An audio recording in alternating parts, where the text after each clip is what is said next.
Good morning, good afternoon, good evening, whatever time it is, wherever you are, it is right now. You are right here. My name is Manuel, and it's my pleasure to welcome you. Today is day 32 of the show, and I have to congratulate you for making the best decision of the day to spend some time with me. Let's get started.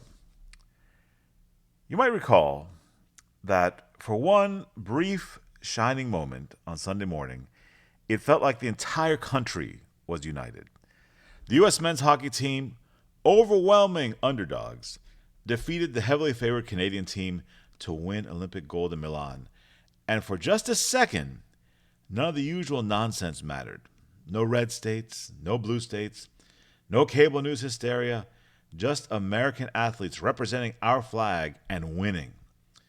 And historically, this is the first time the United States has won Olympic men's hockey gold since the legendary 1980 team, the Miracle on Ice squad that stunned the Soviet Union and went on to capture gold.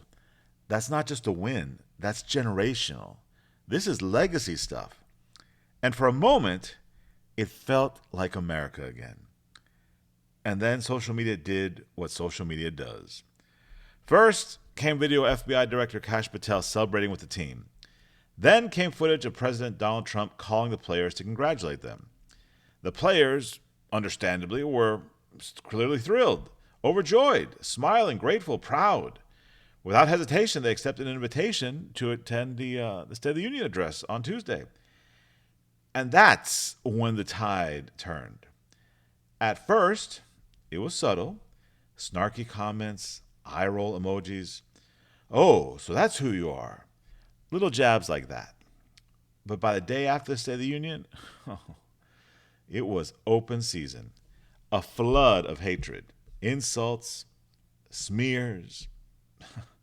These young men, who had just won gold for the United States, were suddenly declared enemies by a segment of the population because they dared to accept a phone call from the President of the United States, because they dared to attend the State of the Union, because they behaved exactly as championship teams have behaved for decades, under Democrat presidents, under Republican presidents, without controversy.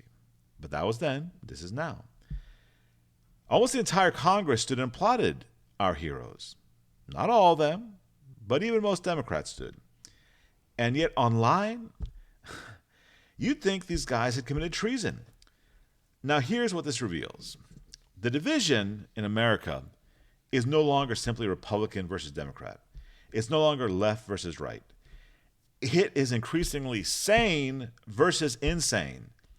It is knee-jerk hatred versus basic emotional stability. We are living in a time when the political faction that once branded itself as the party of tolerance and diversity has become aggressively intolerant of diversity of thought. Optically, sure, diversity of race, background, identity, but diversity of opinion? Oh no. They demand orthodoxy. They demand conformity. They demand ritual denunciations and political loyalty tests. If you clap for the wrong person, oh, you're a fascist. If you accept a congratulatory phone call, you're a traitor. If you attend the State of the Union address, oh yeah, you're the enemy. That's not tolerance. That's ideological enforcement. And here's the part that should make people uneasy. One of our two major political parties has clearly been captured, at least culturally, by a loud, aggressive, extremist minority. Now, I believe they are still a minority, but history teaches something important. Revolutions are almost never won by a majority. They're won by the motivated minority while everyone else shrugs and stays home. Most people don't participate. Most people don't scream. Most people don't burn things down. And most people don't post unhinged rants calling hockey players Nazis. You know who does? The loud minority does. And if the majority stays passive, that minority can steer the culture. That minority can intimidate institutions. That minority can warp reality itself. Now, there are glimmers of hope. There are shining spots in this darkness. Take Senator John Fetterman of Pennsylvania. He's not a Republican. He votes overwhelmingly with his own party, the Democrats. But he has shown something extremely rare as of late: basic decency. He's been extremely outspoken against demonizing the opposition. He's warned against casually calling everyone a Nazi. He stood at the State of the Union for victims of violence, for heroes, for moments that deserved respect. And for all that, what did he get? Well, he continues to get hate from his own side. People wishing he had died from his stroke. People attacking him for refusing to join the mob. That should disturb everyone. Well, at least everyone who's decent. Now, politically speaking, historically, the party holding the White House tends to lose seats in the midterms. That's just how it usually goes. And maybe that will happen again this fall. But here's what I'm seeing.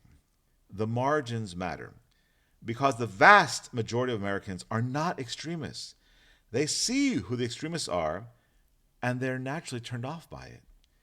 When you scream that everyone who disagrees with you is a Nazi, well, think of it in these terms, all right?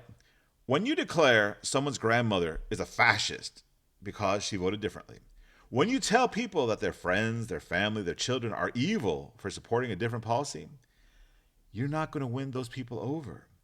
You drive them away. You've made it personal. You might fire up the loud minority, but you alienate the quiet minority. And when people feel bullied, right? When they feel smeared, when they feel lectured and insulted, they have a funny way of responding at the ballot box. So, if I were advising the Democrats, I'd tell them, calm down. Stop attacking Olympic athletes for answering the phone. Stop demanding ideological purity tests from everyone who breathes. But I'm not advising them, and I doubt any of them are listening. I'm just observing. And here's the lesson from all this. Unity in America is still possible. We saw it for a brief moment when those young men won gold. The problem isn't that unity is impossible. The problem is that some people would rather destroy it than allow their political opponent to share in it. And that instinct, that reflexive hatred, it's not strength, it's fragility. And fragility doesn't win long term. All right, that's enough for today. We'll continue tomorrow. As always, be useful.